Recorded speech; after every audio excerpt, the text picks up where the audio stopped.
So the Minnesota Wild fired Dean Evason this afternoon, and the team suffering in one of their longest losing streaks going back almost 8 seasons. And joining us now, Minnesota hockey icon Lou Nanne. Louie, you're very close to Billy Guerin, to Dean, to that whole organization. Your first reaction when you heard that the Wild decided that they needed to change coaches?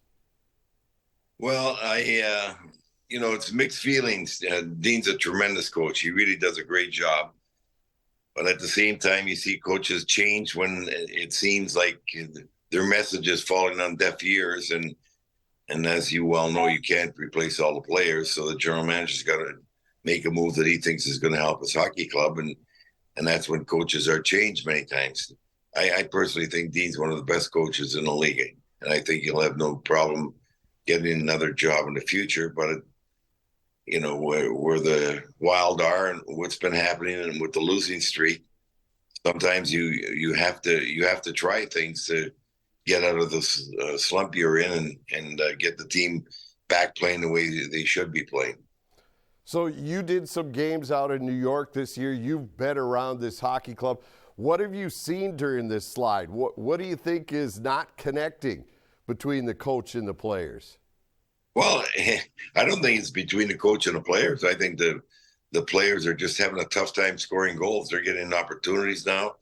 They're playing hard. They're having a little problem with the specialty teams, and that's something that they have to work through. But they're so close. They should have won a few of these games in the last 7, 8, 9 days, and they just haven't been able to put the puck in the net. And when you're pressing, you're playing a game that you're not reacting normally. You're playing a game of hesitation almost. You hesitate before you're making a move you naturally would be making instantaneously. You start hoping for passes. You force plays. You take longer to shoot the puck. You're not so confident where you're putting the puck. It's things you have to work through with your mind, and that's. The coach tries to help you get through it, and I've had to make coaching changes. That's a tough thing to do and a terrible thing to do. But as a general manager, you have to try and do whatever you can to get the team playing the way they should be playing, and so you make these kind of moves.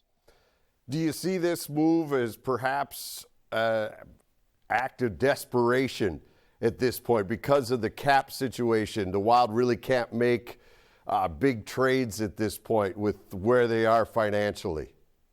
Well, you're right about that. The Wild's hands are tied as far as trying to trade some players to shake up a team, because that's really tough to do, to make a trade in this day and age. It's not like it used to be where you didn't have to worry about the salaries coming or going. You made a trade to try and jolt the club. Nowadays, you're not able to do that many times because the numbers don't add up. So your hands are somewhat tied as how many moves you can make. And unfortunately for the coach, the easiest move to make is to change coaches rather than trying to change a couple players, because too many things have to line up for you to get these players that you want to come in and make the deal when you're under the cap as they are today, and especially in hockey, because it's a hard cap. It's not a soft cap. So you're really restricted compared to other sports. You said that Dean is one of the best coaches in the league. What did you like about his style? What made him an effective leader for this organization? I guess it's the fact that the team would take on his personality. They were very competitive. They were aggressive. They were constantly working hard. He knew how he wanted his team to play. His teams always checked well. It was no mistake last year, for instance, that they were like second best in goals against. Where they've fallen short this year has been on the specialty teams. Had their penalty killing been better, you wouldn't be making this move, because you'd have at least another 5 wins in your column here. And if you get them another 8-10 points, they're right back in the top 3 playoff position of their conference. So the specialty teams were a failure this year, and that's essentially why he was fired, because that cost a lot of wins that they otherwise would have had. But his teams are hard to play against. The players took on his personality, and they had that competitiveness you like to see in a team, and they all did, and they worked hard for him. There were no passengers on this hockey club. For Bill Guerin, how big a move, how difficult was this for him to fire a guy? Because it seems like he and Dean were really tight in the way they communicate all the time. Well, I think they were really tight because Bill took a chance on him. Dean had never been a head coach in the National Hockey League, and Bill took a chance on him, and he really responded. They worked very good together as a team. I know that Bill liked the way his teams played. I know that he liked the effort that was always there. I know he liked the result. And when you believe in a guy and you see him going through that stuff, I had the same with Glenn Sonmore. We were very close, and there came a time when I had to make a change, and that was the toughest thing that ever happened for me in hockey. And I'm sure has to be tough on Bill. Bill, nurtured this guy, brought him along, and he responded. And when you have to make a change on someone you believe in, someone you know is capable, it's really, really difficult.